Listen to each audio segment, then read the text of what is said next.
Simran recording station road Mamnar.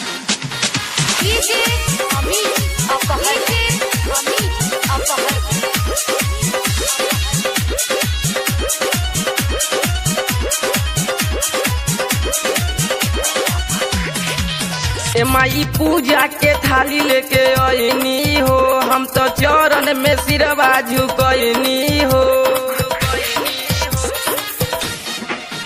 माई पूजा के थाली लेके आईनी हो, हम तो चरण में सिरवा झुकनी हो। दिहु दर्शनिया हम आइल बानी, तोहरे चलते माई भखले बानी, असरा लगवले बानी। तोहरे चलते माई भखले बानी, असरा लगवले बानी।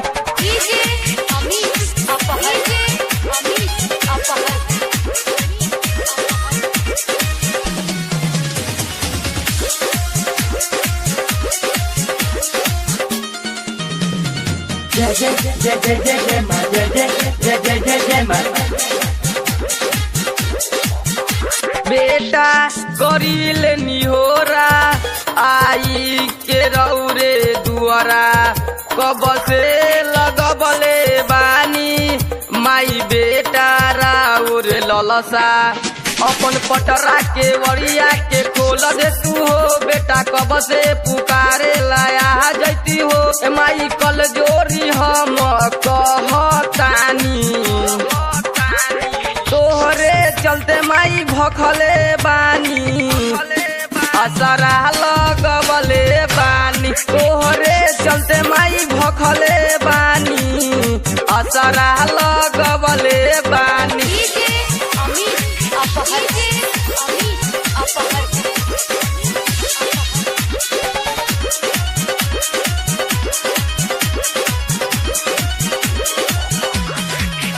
राइटर पप्पू कहे ए माई सबके हौ दुख हरनी, तोहरे कृपा से चले ए माई देख सारा नगरी। धर्मवीर भजनिया गावतारे हो, चंदन माई के फुलवा चढ़ावतारे हो। माई कब से हम गोहरावतानी, तोहरे चलते माई भखले बानी, असरा लगवले बानी। तोहरे चलते माई भखले बानी, असरा लगवले बानी। Simran recording station road ममनार।